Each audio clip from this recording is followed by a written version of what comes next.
White paper और मैं हूं आपके साथ आशा सरमाल। चलिए कार्यक्रम की शुरुआत करेंगे। बड़ी खबर आपके सामने रख देते हैं। लगातार आप देखिए सुबह से ये खबर सुर्खियां बटोर रही है। जम्मू कश्मीर के अखनूर में सड़क हादसा हुआ है और सड़क हादसे में कई लोगों के घायल होने की खबर। 22 लोगों की मौत, 57 लोग यहां पर घायल बताए गए हैं। डीएम की तरफ से ये बड़ी जानकारी रखी गई है। 65 सीटर बस के अंदर लगभग 80 यात्री सवार थे। शिवखोड़ी धाम की ओर ये बस जा रही थी और जम्मू कश्मीर में इस साल की अगर हम बात करते हैं मार्च तक, तो देखिए किस तरह से 1214 सड़क हादसे अभी तक यहां पर हो चुके हैं। 185 की मौत हुई है। 1530 लोग अभी तक यहां एक साल में मार्च तक घायल हो चुके हैं। और हाथरस जिला प्रशासन ने अपना एक हेल्पलाइन नंबर यहां पर जारी किया है, क्योंकि बताया जा रहा था कि ये बस यहां पर हाथरस से पहुंची थी, यूपी के हाथरस से यहां पर पहुंची है। हेल्पलाइन नंबर जो जारी किए गए हैं फिलहाल टीवी स्क्रीन पर भी चलाना चाहेंगे और उसके साथ साथ सुन लीजिए कि किस तरह से ये हेल्पलाइन नंबर जो है वो जारी किए गए हैं। देखिए 05722222 और 7041 नंबर यहां पर जारी किया गया है और उसके साथ ही दूसरा नंबर भी जारी किया गया है जिसमें 0572222704 पर आप संपर्क कर सकते हैं और अपने घर परिवार वालों की यहां पर जानकारी जुटा सकते हैं। और गाड़ी का नंबर यहां पर आप देखिए यूपी 86EC 4078 नंबर की ये गाड़ी थी जो आज अखनूर के अंदर हादसे का शिकार हुई है। तो फिलहाल आप देखिए किस तरह से ये बस 150 फीट गहरी खाई में गिर गई। पहले बताया गया कि 21 लोगों की मौत, लेकिन उसके बाद डीएम की तरफ से जो आंकड़ा सामने रखा गया उसमें बताया गया कि 22 लोगों की मौत हुई है और लगभग 57 लोग यहां पर घायल हुए हैं। और बताया यह भी जा रहा है कि आप देखिए किस तरह से 65 सीटर ये बस है, लेकिन लगभग 80 यात्री यहां पर बिठाए गए हैं। कई लोगों का कहना है कि 90 यात्री सवार थे, लेकिन फिलहाल अभी तक आप देखिए पुष्टि तो नहीं की गई है, लेकिन सवाल कहीं ना कहीं जरूर उठ रहे हैं कि आखिर अगर 65 सीटर ये बस है तो 80 यात्री इसके बीच में सवार क्यों थे। और लगातार जब यहाँ यूपी से जम्मू कश्मीर तक ये गाड़ी पहुंचती है, चेकिंग नहीं हुई है कि किस तरह से यात्रियों को बीच में बिठाया गया है। और ज्यादा तौर पर आप देखिए राष्ट्रपति मुर्मू की तरफ से भी दुख जताया गया, उनके साथ साथ प्रधानमंत्री नरेंद्र मोदी की तरफ से भी दुख जताया गया, एलजी मनोज सिन्हा की तरफ से यहाँ पर दुख जो है वो जताया गया है। लेकिन फिलहाल सड़क हादसों का सिलसिला रुकने का नाम नहीं ले रहा है। जम्मू कश्मीर के अंदर अखनूर के अंदर 150 फीट गहरी खाई के अंदर ये बस गिर गई है और हादसे का शिकार हुई थी। और उसके साथ ही आप देखिए रेस्क्यू ऑपरेशन यहाँ पर चलाया गया, जिसमें तत्काल प्रभाव से इन सारे व्यक्तियों को अस्पताल पहुंचाया गया, इलाज देने की कोशिश की गई। कई लोग जख्मों के ताव न सहते हुए अपनी जिंदगी को, जंग को यहां हारते नजर आए, लेकिन उस बीच में कई तरह के सवाल जरूर खड़े हो रहे हैं। चलिए पैनल की ओर बढ़ जाते हैं। बीजेपी पार्टी से ही हमारे साथ प्रवक्ता है यहाँ पर आप देखिए राजेंद्र गुप्ता, आपका बहुत बहुत स्वागत जुड़ने के लिए। रविंद्र शर्मा है, चीफ स्पोक्स पर्सन है कांग्रेस पार्टी से, आपका भी बहुत बहुत स्वागत। दिनेश मल्होत्रा है हमारे साथ, वरिष्ठ पत्रकार हैं, आपका भी बहुत बहुत स्वागत जुड़ने के लिए। सबसे पहले तो राजेंद्र जी मैं आप ही के पास आऊंगी। सवाल उठ रहे हैं कि आखिर ये बस किस तरह से सड़क हादसे का शिकार हो गई है, क्या रोड की जिस तरह से लोग भी कह रहे हैं कि समस्या थी, जाहिर तौर पर कई तरह के सवाल निशान जरूर उठ रहे हैं। सबसे पहले जो यूपी से एक बस आई और हमारे जम्मू कश्मीर अखनूर के करीब चौकी चौरा पड़ता है, वहां पे आके वो एक गहरी खाई में गिर गई। 22 लोग जो हैं वो मृत्यु को प्राप्त हुए और लगभग 57 के लोग जो हैं वो इंजर्ड हैं। हम अपने परमपिता परमात्मा से यही प्रार्थना करते हैं, जो लोग स्वर्ग सिधारे हैं उनकी आत्मा को शांति मिले, उनके घर वालों को दुख सहने की शक्ति मिले, और जो लोग बुरी तरह घायल हैं वो जल्द से जल्द ठीक होके अपने घरों की ओर रवाना हों। मैं कहूँगा कि बहुत ही दुखद विषय है हमारे लिए, ये कोई पॉलिटिकल या कोई ए पार्टी या बी पार्टी का नहीं, बहुत दुखद विषय है। मैं कह रहा हूँ कि एलजी सरकार को इसकी पूरी गहरी छानबीन करनी चाहिए। जो चीजें इसमें निकल के आए, जो चीज जिम्मेवार हो, उन चीजों को पे वो एक्शन जो है वो होना चाहिए। राजेंद्र जी कह रहे हैं कि अगर कोई भी जिम्मेदार है तो कार्रवाई होनी चाहिए। बिल्कुल, देखिए अभी अभी हम हॉस्पिटल से आए हैं, मैं रमन बालाजी गए थे, बहुत ही खतरनाक हादसा है। 22 के करीब जाने जा चुकी हैं जो खबर मिली है, और बहुत से लोग इंजर्ड है, सीरियस हैं। वहाँ ब्लड की जरूरत है, से मिले उन्होंने कहा है, हमने भी अपील की है। लेकिन बड़ी बात यह है कि वहाँ से इंजर्ड ने जो हमें बताया है, उन्होंने कहा है कि देखिए 52 सीटर बस में 70 से 80 लोग थे। बड़ी बात जो निकल के आई है, मैंने वहाँ जो जानकारी ली और वहाँ जो इंजीनियर थे उन्होंने कहा कि हमें कहा भी, क्योंकि ठेकेदार लोग वहाँ से लोगों को बताते हैं कि आपका ट्रिप बनाते हैं, और अल्टीमेटली जो बात निकल के आई है कि 75 से 80 लोग जो है उसमें सवार थे 52 सीटर बस में। इसकी जांच होनी चाहिए। वहाँ तो लगता ही है कि ड्राइवर को झपकी लग गई, क्योंकि एक तो बड़े दूर से आते हैं और उसके बाद इतना ट्रेवल करते हैं, कई कई घंटे चलाते हैं, और इतने जाने चली गए, इतने परिवार उजड़ गए। और उसमें तो एक वजह ये है कि वहाँ मैं तो मेरा रूट है, मैं जाता आता रहता हूँ, और उसमें वहाँ तो कोई ऐसी एक्सीडेंट वाली जगह नहीं है अनलेस कि उसको नींद आ गई। पहले तो मुझे ये लगता है, अपेरेंटली अभी तो इन्वेस्टिगेशन होगी तो पता लगेगा, लेकिन एक कारण ये लगता है। दूसरा कारण ये है कि बस बहुत ओवरलोडेड थी। इतनी रियासतों से गुजर के बस आई, बच्चे वगैरह वो मिला के कैसे हो गया कि 25-30 लोग जो हैं, एक तो अनकंफर्टेबल होते हैं, एक्सप्लेनेशन करते हैं, वो पैसेंजर वाइज पैसे लेते हैं, और सीटर 52 सीटर बस में कैसे लोग थे, क्योंकि जो गिनती हमने की है 57 लोग तो थे, जिसमें इतने लोग जख्मी हो गए, मिला करके 75 प्लस ही जाता है। तो ये एक बड़ा कारण है, इसकी जांच होनी चाहिए।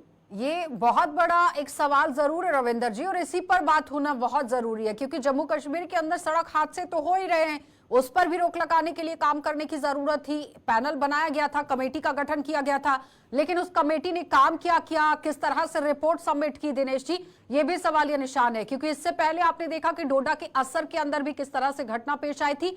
ड्राइवर को झपकी आ जाना ये कोई मामूली बात नहीं है। या तो ड्राइवर 2 होने चाहिए अगर आप इतनी दूर से रूट पर आ रहे हैं, तो दूसरी तरफ अगर आप ओवरलोड गाड़ी लेकर आ रहे हैं तो फिर इतने नाका क्रॉस करने के बावजूद भी ट्रैफिक पुलिस की नींद क्यों नहीं खुली है, वहां पर चेकिंग क्यों नहीं हुई है कि हाथरस से गाड़ी जम्मू कश्मीर के अखनूर तक पहुंच गई है। दिनेश जी, सबसे पहले तो जैसे सबसे पहले हम सबको बहुत दुख है जो आज इतना बड़ा हादसा हुआ, 22-23 लोगों की जान गई, बाहर से से बहुत अफसोस की बात है, बहुत दर्दनाक हादसा हुआ। दूसरी बात यह है कि ड्राइवर को जो नींद आ गई थी, मुझे लगा लखनपुर से लेकर अखनूर तक एक बस, ओवरलोडेड बस, तो 52 सीटर बस में 80 लोग बैठे हैं, तो ये बड़ा अनफॉर्चुनेट है। ये एक जो एडमिनिस्ट्रेशन है इसको एक्सपोज करते हैं कि एडमिनिस्ट्रेशन सिर्फ मैटाडोरो वालों को, जो आम लोगों को तंग करती है, जो टूरिस्ट गाड़ी है उसकी कोई चेकिंग नहीं होती। 80 लोग बैठे हैं 62 सीटर बस में, वो भी यूपी से, हाथरस से आ रही है। लोगों की क्या हालत होगी इतनी गर्मी में, आप खुद अंदाजा लगा सकते हो। ये बहुत बड़ा एक्सपोजर है और बहुत बड़ा एक फेलियर है, खासतौर पर ट्रैफिक पुलिस का, और इसकी पूरी जांच होनी चाहिए। लखनपुर से लेकर अखनूर तक जितने भी ट्रैफिक के लोग हैं उनके खिलाफ ये कार्रवाई होनी चाहिए कि इतनी बड़ी नालायकी, इतनी बड़ी मतलब फेलियर है एडमिनिस्ट्रेशन का कि लखनपुर से अखनूर तक बात आ गई लेकिन कोई चेकिंग नहीं हुई। रविंदर जी जानते हैं कि एक बार विधान परिषद में कमेटी का गठन हुआ था, वो कमेटियां सिर्फ प्रावधान तक सीमित होती हैं, कुछ भी नहीं हो रहा ट्रैफिक को लेकर जम्मू कश्मीर में, कुछ नहीं हो रहा, सिर्फ कॉस्मेटिक एक्सरसाइज हो रही है। राजेंद्र जी जवाब दीजिएगा। वो कह रहे हैं कि ट्रैफिक पुलिस के जितने भी नुमाइंदे रास्ते में आए उन सब पर कार्रवाई होनी चाहिए। मैं कह रहा हूँ जी, ये बस यूपी से चली थी, जैसे हमारे भाई रविंदर जी ने कहा है कि यूपी जिसे बस चली, एक ड्राइवर उसको कंटिन्यूसली चला रहा है, पता नहीं वो कितने देर चलाई, कितनी थकावट में था, एक वो इशू है। दूसरा है कि लगभग 75 से 80 लोग हैं उस बस में, दूसरा इशू ये बनता है कि वो ओवरलोडेड है।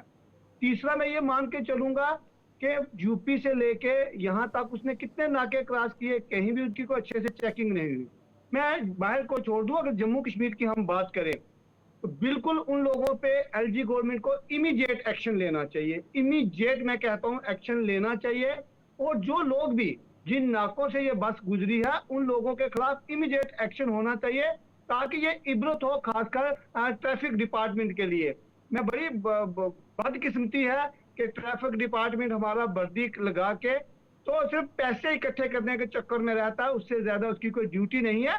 इस पर पूरी तरह इंक्वायरी हो के मैं कहता हूँ जो भी कल्प्रिट है क्योंकि रविंदर 22 जी, लोगों की जान गई है। कोई बीजेपी आम पार्टी बात के नहीं है, प्रवक्ता उल्टा बैठे उन पे हैं, कार्रवाई लेकिन वो होनी भी कह चाहिए। रहे हैं कि इस पर कार्रवाई होनी चाहिए। लेकिन राजेंद्र जी, सेंटर में आपकी गवर्नमेंट है, यूपी के अंदर भी बीजेपी सरकार चला रही है, उस बीच में एलजी प्रशासन के साथ भी बातचीत अगर आप लोग करते हैं तो जाहिर तौर पर इस पर कार्रवाई जल्द से जल्द हो सकती है। आपके प्रदेश अध्यक्ष अगर इस पर कार्रवाई करवाते हैं या फिर अपनी बात को सामने रखते हैं, क्योंकि बहुत बड़ा हादसा है, 22 लोगों की मौत हो गई है। अगर हम यूपी को छोड़ दें, छोड़ा नहीं जा सकता है, हाथरस से गाड़ी पहुंची है, लखनपुर के अंदर यहाँ प्रवेश द्वार को जैसे ही क्रॉस किया है उस वक्त भी तो चेकिंग होनी चाहिए थी। कई तरह के सवालिया निशान उठ जाते हैं और आप कह रहे हैं महज सिर्फ कार्रवाई होनी चाहिए, उससे तो नहीं बनेगा ना राजेंद्र जी। मैं देखिए, आशा बात जी यह- ये कह रहा हूँ, वो 3-4 स्टेट्स का क्रॉस करके आई है। मैं नहीं कह रहा कि कहाँ किसकी सरकार है, कहाँ किसकी। मैं कह रहा हूँ कि हम जम्मू कश्मीर के लोग बैठे हुए हैं, जम्मू कश्मीर में इतना बड़ा हादसा हुआ है, हमें एक आवाज में पुरजोर अपील जो है वो जम्मू कश्मीर एडमिनिस्ट्रेशन को करनी चाहिए। जोरदार ढंग से हमें अपनी बात रखनी चाहिए, अपनी पार्टियों के थ्रू, अपने लीडर्स के थ्रू, कि जो लोग भी इसके गुनाहगार हैं, मैं उनको कहूंगा कि वो कातिल हैं 22 लोगों के। मैं उनको आम भाषा में बात नहीं करूंगा, कातिल मान के बात करूंगा कि कातिल हैं वो 22 लोग। जो लोग यहाँ पे यात्रा पे आए, हमारे वो मेहमान थे, उनके घरों में डेड बॉडीज रविंदर जी, जाएंगी, ये हमारे मुंह पे कलंक है। इस ठीक पे है। एक्शन होना चाहिए, इसमें कोई लाग लपेट वाली बात ही ठीक नहीं है। है रविंदर जी। देखिए, पहली बात तो ये है कि ये जांच होनी चाहिए कि जो कंट्रैक्टर्स हैं जिन्होंने पैसे लेते हैं पर पैसेंजर, और उनको कहा गया था अगर 52 सीटर बस है, 1-2 आदमी को बच्चा या वो फालतू जो गोद में हो, ये सारी जांच वहां से शुरू होनी चाहिए कि कंट्रैक्टर लोग जो है वो पैसे लेते हैं, जब पैसेंजर पहुंचता है तो देखता है तो गाड़ी में बैठ करके वो कहाँ जाएगा। एक राजकुमार नाम के इंजर्ड हैं जिन्होंने ये मुझे बताया पूछने पे कि मैंने कई बार ये कहा ड्राइवर को, तो उसने कहा कि भाई ओवरलोडेड है और इतने लोग थे, उसने खुद बताया। तो ये तो गंभीर बात है। बाकी जो बातें हैं उसमें 2 ड्राइवर होने चाहिए, जो आपने कहा ये बिल्कुल ठीक है। जगह जगह चेकिंग होनी चाहिए, और इतनी चेकिंग के बावजूद इतना बड़ा हादसा होना ये बहुत ही दुख की बात है। इसमें राजनीति की कोई बात नहीं है। प्रशासन की तरफ से यहाँ से भी, मथुरा से, अलीगढ़ से, वहाँ से लोग पैसेंजर हमको मिले, और कुछ लोग बड़े सीरियस है और उनकी स्पेशलाइज ट्रीटमेंट बाहर होनी चाहिए। कोई फौरी तौर पे इमदाद उनको मिलनी चाहिए। इस वक्त खून की कमी है वहाँ। सुप्रिंटेंडेंट साहब और डिप्टी सुप्रिंटेंडेंट साहब ने ये बताया कि हमें सोसाइटी से अपील करनी चाहिए कि वॉलंटियर्स वहाँ पहुंचे, पहले जान बचाने की बात है। और मैंने सुना है कि 15 दिन में जांच की रिपोर्ट मांगी गई है। ये तो फौरी 1 दिन में होनी चाहिए, पता लगता है कितने पैसेंजर थे। ये बात तो पहले आती है, ड्राइवर, मालिक और जो लोग कंट्रैक्टर हैं वो लोग। उसके बाद जो रास्ते में जिन लोगों ने चेकिंग की दिनेश जी, ये सारी चीजें खुलासा करता है। ऐसे बस के जो कॉन्ट्रैक्ट लेने वाले लोग हैं या फिर जो बसेस के मालिक हैं, ट्रांसपोर्ट के साथ मिलकर काम कर रहे हैं, उन लोगों को भी थोड़ा सा चेक लगाने की जरूरत है कि गाड़ी जब भरी जा रही है तो कितनी सवारियां भरी गई हैं, ओवरलोड तो नहीं है, लंबा सफर है। ज्यादातर आप देखिए ना, पैसे कमाने के लिए इस तरह से काम करने की कोशिश अक्सर की जाती है। लगाम लगाने के लिए कदम उठाने की जरूरत है। सिर्फ ड्राइवर तक नहीं, ये मालिक, हाँ, कंट्रैक्टर, सभी के लिए कह रही हूँ सुझाव- रविंदर जी। दिनेश जी जवाब दीजिएगा प्लीज। देखो, हाथरस जहाँ से बस चली है वहां से लेकर अखनूर तक जितने लोग इसमें इन्वॉल्व हैं, सबके खिलाफ कार्रवाई होनी चाहिए। यहाँ से बस चली है वो कॉन्ट्रैक्टर जिसने 52 सीटर बस पे 80 लोगों को बिठाया, पहले उसके खिलाफ कार्रवाई होनी चाहिए। फिर जिस स्टेट से बस चली है, कैसे बस ओवरलोडेड बस, जिसके पास नेशनल टूरिस्ट का परमिट हो गया, टूरिस्ट बस तो जम्मू कश्मीर जा रही है और ओवरलोडेड है, लखनपुर कैसे क्रॉस किया उसने, पंजाब कैसे क्रॉस किया, ये इन्वेस्टिगेशन का मसला है। क्योंकि किसी ना किसी पे जिम्मेवारी तो डालना पड़ेगी। क्योंकि आप देखें लगातार एक्सीडेंट हो रहे हैं, हर एक्सीडेंट के बाद एक कमेटी बनती है, लेकिन कमेटी की रिपोर्ट कभी पब्लिश नहीं हुई, कभी पब्लिक हुई नहीं वो रिपोर्ट, ना उस पर कोई इंप्लीमेंट हुआ। चिनाब घाटी में जिस तरह लगातार एक्सीडेंट हो रहे हैं, जोरी में भी रियल सेंस में गवर्नमेंट कोई सीरियस कदम नहीं उठा रही। ओवरलोडिंग को कंट्रोल करने के लिए कोई कदम नहीं उठा रहा। ड्राइवर क्या नशा लेकर चलते हैं, इस पे कोई कार्रवाई नहीं होती। आज जम्मू शहर में देखें, टाटा रोड पे जितने ड्राइवर सारे नशा करते हैं, लेकिन कोई कार्रवाई नहीं, कोई उनकी चेकिंग नहीं होती। क्या ये ड्रग एडिक्ट है, क्या नशा करता है, ये सारा एक मतलब कई एंगल्स के साथ इसे खंगालने की जरूरत रहेगी कि क्या ओवरलोड की वजह से है, नींद की झपकी आने की वजह से, या कहीं ऐसा तो नहीं था कि नशा किया हुआ है उसकी वजह से, बहुत सारे, क्या रोड सही नहीं था जिसकी वजह से ये हादसा पेश आया। कई तरह के सवाल हैं। रुकेंगे एक छोटे से ब्रेक के लिए, जल्द वापस लौटेंगे। आप देखते रहिए गुलिस्तान न्यूज। देखिए, अखनूर के अंदर जो बड़ा हादसा पेश आया है, बताया जा रहा है कि सामने से गाड़ी आ रही थी और बस को नियंत्रण करने में ड्राइवर को काफी देरी लग गई, जिसकी वजह से वो सीधे खाई में चली गई। यानी कि अनियंत्रित गाड़ी यहां पर हो गई है, कंट्रोल ड्राइवर नहीं कर पाया, जिसकी वजह से हादसा पेश आया। लेकिन सवाल यहां पर राजेंद्र जी ये भी उठते हैं, जिस तरह से दिनेश जी ने भी कहा कि कहीं नशा तो नहीं किया था, रास्ता सही था कि नहीं, या नींद की झपकी आ गई और उसके बाद ओवरलोड गाड़ी थी। और भी कई एंगल हो सकते हैं। हर एक एंगल से इस पूरे मामले को खंगालने की जरूरत है और आपको नहीं लगता है कि जल्द से जल्द इस पर कार्रवाई करने की भी जरूरत है? जिस तरह रविंदर जी कह रहे हैं कि 15 दिन में रिपोर्ट आएगी, जल्द रिपोर्ट आने की भी जरूरत है, इस पर काम करने की जल्दी जरूरत है। राजेंद्र जी, सब एंगल पे काम करना चाहिए। हाँ, मेरे से जी, हाँ, मेरा मानना है कि हर एंगल से काम होना चाहिए, क्योंकि कोई छोटी मोटी बात नहीं है। 22 लोगों ने अपनी जान खोई है, वो यात्रा पे आए थे, उनका अपनी जान खोई है। मैं कहता हूँ हर एंगल से, मगर मुझे सबसे बड़ा एंगल जो दिखता है वो ये दिखता है कि इमीडिएट जो हमारी ट्रैफिक पुलिस है, जिसके नाके थे, जिन नाकों से वो क्रॉस करके आई, वो सबसे बड़े गुनहगार हैं कि उन्होंने ऐसी बस को क्रॉस क्यों होने दिया। अगर हमारे नाके स्ट्रांग होते, वहां रोक के उतने लोगों को उतार के उनका को और बंदोबस्त किया जाता, तो मैं कहता हूँ शायद ये हादसा ना होता। उसके बाद सारी चीजें हैं कि ड्राइवर 2 होने चाहिए, उसको जबकि लगी नहीं लगी, थकावट हुई, नशा किया था नहीं किया था, और रोड की क्या पोजीशन थी, ये चीजें होनी चाहिए, कोई दुख नहीं है। मगर इमीडिएट जो लोग कसूरवार है उन पे इमीडिएट एक्शन होना चाहिए। एक नजीर पेश करनी चाहिए कि आज आगे से ऐसे हादसे रोकने में हम कामयाब हों। एक हादसा हो गया, उसमें हम कुछ नहीं कर सकते, मगर कल दोबारा हादसा ना हो, कल दोबारा ट्रैफिक पुलिस की तरफ से लापरवाही ना हो, उस चीज पे आज ही एक्शन होना चाहिए। ठीक है रविंदर जी। देखिए, पहली बात तो ये है कि जो जख्मी है गंभीर रूप से, मैं ये मांग करूंगा कि फौरी तौर पर उन लोगों को एयरलिफ्ट करना चाहिए। एलजी प्रशासन करे, यूपी गवर्नमेंट करे, क्योंकि बहुत से लोग हमने गंभीर रूप से देखे हैं और उनके बचने की चांस नहीं है। बहुत गंभीर चिंता है। दूसरी बात यह है कि ड्राइवर तो एक फंस जाएगा अगर वो बचा है, लेकिन मालिक जो कि पैसे कमाता है, ठेकेदार बुकिंग करता है, जब पैसेंजर पहुंचता है तो उसको पता लगता है कि इस गाड़ी में 80 लोग हैं, 75 लोग हैं, उसके पास कोई ऑप्शन नहीं। इसलिए मालिक शामिल है, ठेकेदार शामिल है, और बीच में नाके वाले जो लोग वो तमाम कल्प्रिट हैं, जिसमें कोई एग्जाम्पलरी एक्शन हो तब कोई असर पड़ेगा। और अदरवाइज ड्राइवर को बना करके ड्राइवर अगर बचा होगा तो कोई मतलब नहीं है। ये बहुत बड़ी बात है। और रोड पे हम रोज तीसरे दिन जाते हैं और मैं देखता हूँ ये बड़ी बड़ी गाड़ियां इतनी स्पीड में चलती हैं, ये भी एक बात है। लेकिन रोड वहाँ इतनी खराब नहीं है, कंस्ट्रक्शन चल रही है। लेकिन मुझे तो पैसेंजर ने ये नहीं कहा कि कोई गाड़ी क्रॉस कर रही थी, जो 2 इंजर्ड थे, तो उनका ये था। मैं तो अंदाजे से कह रहा हूँ कि जबकि लगी गया हुआ, ये तो जांच की बात है।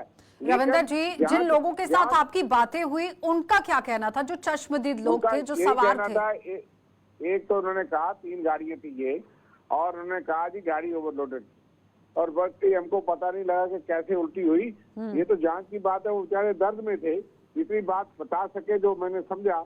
एक बात तो स्पष्ट आ गई कि ओवरलोडेड थी, और वो गिनती बताती है जख्मी जो बेचारे गुजर गए उनकी गिनती बताती है कि कितने लोग थे, उसी गिनती कर लो। तो पहली गाड़ी का लाइसेंस फौरी तौर पर सस्पेंड होना चाहिए, मालिक को पता लगे। ठेकेदार जो है वो अरेस्ट होना चाहिए, जिसने बुंजा क्षेत्र में 80 लोग बैठा दिए। तो ड्राइवर तो एक गलत है, लेकिन इसमें ये तो लोग हैं जो फायदा ले रहे हैं, और इस तरह के कितने लोग होंगे जो हादसा नहीं होता। फिलहाल जितने भी दर्शक इस वक्त हमें देख रहे हैं, और हाथरस के अगर कोई दर्शक हमें देख रहे हैं, तो जाहिर तौर पर जीएमसी जम्मू का नंबर आप प्लेस कर सकते हैं, वहां से अपने जितने भी लोग यहां तक पहुंचे थे उनकी पूरी जानकारी ले सकते हैं। लेकिन हाथरस प्रशासन की तरफ से जो नंबर जारी किए गए हैं, हेल्पलाइन, वो नंबर लगातार स्क्रॉल कर रहे हैं। दिनेश जी, अब सवाल यहां पर यह भी उठता है कि 6 महीने पहले जम्मू कश्मीर के अंदर ही 15 नवंबर 2023 को डोडा जिले के असर इलाके में एक्सीडेंट होता है और 300 फीट गहरी खाई में गाड़ी जो है वो गिर जाती है, जिसमें 9 महिलाएं, 38 लोगों की मौत हो जाती है। किश्तवाड़ से जम्मू ये गाड़ी जा रही थी। अब सवाल यहां पर यह उठता है कि इस तरह के कई ऐसे हादसे हैं जो जम्मू कश्मीर की सड़कों पर हो रहे हैं। आपको नहीं लगता है कि इस पर भी थोड़ा बहुत ध्यान देने की जरूरत है? क्योंकि इस वक्त राजनीति तो बिल्कुल नहीं होनी चाहिए। जिन लोगों की मौत हो गई है उन्हें मुआवजा दिया जाना चाहिए, जो लोग घायल हो गए हैं उन्हें इलाज मिलना चाहिए और स्वस्थ होकर उन लोगों को अपने घरों की तरफ रवाना करना चाहिए। लेकिन सवाल फिर यहाँ पर यह भी उठता है एडमिनिस्ट्रेशन पर कि ज्यादातर जो सड़क हादसे पेश आ रहे हैं उस पर रोक लगाने के लिए कदम जो उठाने की बात कही जाती है कि बैरिकेडिंग्स लगाए जाएंगे, उसके साथ ही स्पीड ब्रेकर्स बनाए जाएंगे, कई तरह के सवाल हैं। टीम्स का गठन होता है, लेकिन आज तक उन टीमों ने काम क्या किया? देखिए, ये सिर्फ जैसे मैंने पहले कहा कॉस्मेटिक एक्सरसाइज होती है। अभी 15 दिन का टाइम दिया ना, 15 दिन में इंक्वायरी होगी।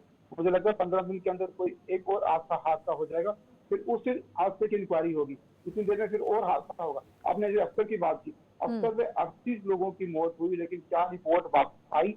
उस क्योंकि हाई कोर्ट ने डायरेक्शन दी थी कि जल्दी जल्दी एक्सपर्ट की कमेटी बनाई जाए और कमेटी इसको चुनाव रीजन कहते हैं यहाँ और पीर पंजाब रेंज में एक विजिट करे और देखे कौन से वल्नरेबल पॉइंट। कमेटी की रिपोर्ट पब्लिक हुई ना, कमेटी गई, सरकार ने हादसे के एक दिन बाद सरकार अफसोस प्रकट करती है, कंपनसेशन अनाउंस करती है, कमेटी का गठन होता है, लेकिन बाद में कमेटी की जो रिकमेंडेशन होती है, शायद कमेटी रिकमेंडेशन देती है कि लेकिन वो सिर्फ कब्र में पड़ जाती है, वो कभी इम्प्लीमेंट ग्राउंड पे होती ही नहीं है। क्योंकि ट्रैफिक पुलिस हमारी इस तरह की है ही नहीं कि वो एक हादसे कंट्रोल करे, उसको उनका मकसद कुछ और रहता है, ट्रैफिक कंट्रोल की तरफ उनका मकसद नहीं रहता। अब सवालिया निशान तो प्रशासन पर भी है, क्योंकि अगर आप लोग जिस तरह से दावा करते हैं जमीन पर उस तरह से काम नहीं होता है तो फिर उन दावों का कोई फायदा नहीं रहता है। राजेंद्र जी, आवाज आ रही है मेरी? जवाब दीजिएगा प्लीज। वो कह रहे हैं कि जिस तरह से पीर पंचाल जो एरिया था उसके साथ साथ आपने देखा चेनाब रीजन के अंदर भी बड़ी बातें कही गई थी, लेकिन टीम आज तक नहीं पहुंची है, तो कार्रवाई कहां? जब हादसा होता है तो सिर्फ दुख व्यक्त करने से कुछ नहीं होगा, कड़ी निंदा करने से कुछ नहीं होगा। मैं कह रहा हूँ जी, मैं कहीं कड़ी निंदा नहीं इसकी कर रहा ना। तो मैं तो ये चाहता हूँ 4 कदम आगे बढ़ के कि रविंदर जी ने जो बात कही, मैं उनकी एक एक बात से सहमत हूँ कि ड्राइवर एक हिस्सा है, उसको अपनी सैलरी मिलती है, उसको 50 आदमी बैठेंगे तब भी चलाना है, 100 आदमी बैठेंगे तब भी चलाना है। पैसे का डायरेक्ट फायदा कंट्रैक्टर को, पैसे का डायरेक्ट फायदा मालिक को होता है। मैं कहता हूं ऐसे ही नियम स्ट्रिक्ट होने चाहिए कि इमीडिएट उस मालिक के खिलाफ, उस कंट्रैक्टर के खिलाफ इमीडिएट बड़े से बड़ा एक्शन होना चाहिए ताकि ये चीजें हमारी रुक पाए। यहाँ तक रोड की हालत की बात है, मैं मान के चलूंगा कि जम्मू पूंछ की जो रोड है वो नेशनल हाईवे बन रहा है, वो अच्छी रोड हो जाएगी, मेरा ये मानना है। मैं कह रहा हूँ ठीक है, उसमें भी कोई प्रॉब्लम हो सकती है, मगर स्ट्रिक्ट एक्शन की जो जरूरत है वो होनी चाहिए। जो पैसेंजर जिनकी डेथ हो गया उनको एयरलिफ्ट करके उनके घरों तक पहुंचाना चाहिए, जो जख्मी है उनको अच्छे से अच्छा इलाज जो है होगा वो मिलना चाहिए। राजेंद्र जी, जो है उनको भारतीय जनता पार्टी के ही प्रवक्ता आप बैठे हैं आज चैनल पर, कब तक होगा ये सवाल है, क्योंकि सवाल तो आप ही लोगों से रहेगा ना। मैं भारतीय जनता पार्टी की बात कर सकता हूं, सरकार की नहीं करूंगा, मगर मैं ये कहूंगा कि भारतीय जनता पार्टी इसमें पूरा अपना एक रोल जो है वो निभाएगी ताकि ये सारी की सारी चीजें जो हमारे जख्मी हैं, चाहे जिनकी मृत्यु हो गई है, उनके साथ हम खड़े हों, उनके घरों तक इलाज पहुंच पाए, उनके घरों तक उनकी डेड बॉडी जो है वो पहुंच जाए, उनका मुआवजा जो है वो जम्मू कश्मीर सरकार जो है वो दे। इसमें भारतीय जनता पार्टी पूरा अपना रोल प्ले करेगी। रविंदर जी, ये बात पार्टी की नहीं है, हम इंसानी नाते से समझते हैं कि बहुत बड़ा दर्दनाक हादसा। और मैंने देखा कि अक्सर ये लोग जो ट्रिप पे आते हैं, शायद वो वैष्णो माता से होकर के इधर जा रहे थे, ये क्या बात है, मेरी जान तो ये गरीब लोग होते हैं, इनको कहा जाता है कि आपको सस्ता ट्रिप देंगे और वो बुकिंग की जाती है। मैंने अक्सर वो सारे लोगों को देखा, मजदूर किस्म के लोग, बड़े गरीब लोग, और उनको माकूल मुआवजा यूपी गवर्नमेंट को भी देना चाहिए और हमारे प्रशासन को भी देना चाहिए। जो लोग मारेंगे और उसके बाद जो मोटर व्हीकल एक्ट के तहत उनको कंपनसेशन मिलेगा वो भी मिलना चाहिए, लेकिन फौरी इमदाद जो एक्सग्रेशिया जो है गवर्नमेंट, यूपी गवर्नमेंट सक्षम है, उनको ज्यादा हाथ बढ़ाना चाहिए आगे। और इलाज के लिए मैंने कहा, और बाकी एग्जाम्पलरी एक्शन होना चाहिए। एक सीनियर पुलिस अफसर के नाम पे पहले तो जांच हो, ये तो लॉन्ग टर्म है कि कहाँ पैराफिट बनना चाहिए, कहाँ रोड ठीक नहीं होगा। शॉर्ट टर्म ये है कि इमीडिएट एक्शन दिखना चाहिए। Justice should not only be done, it should appear to have been done. एकदम एक्शन ऐसा हो कि आगे वाले डरें कि आप सख्त हो गया जम्मू कश्मीर का प्रशासन। दिनेश जी, और वो इतने कह रहे हैं लोग कि सड़कों इमीडिएट पे- एक्शन होना यहाँ पर चाहिए था, कि ये दूसरों के लिए एक संदेश रहता कि अगर जम्मू कश्मीर के अंदर इस तरह से घटना होती है तो प्रशासन इमीडिएट इफेक्ट पर काम कर रहा है। बिल्कुल, मैं रविंदर जी की बात को पूरा इंडोर्स करता हूँ। टाइम फ्रेम होना चाहिए, 3-4 दिन के अंदर पूरी इंक्वायरी होनी चाहिए।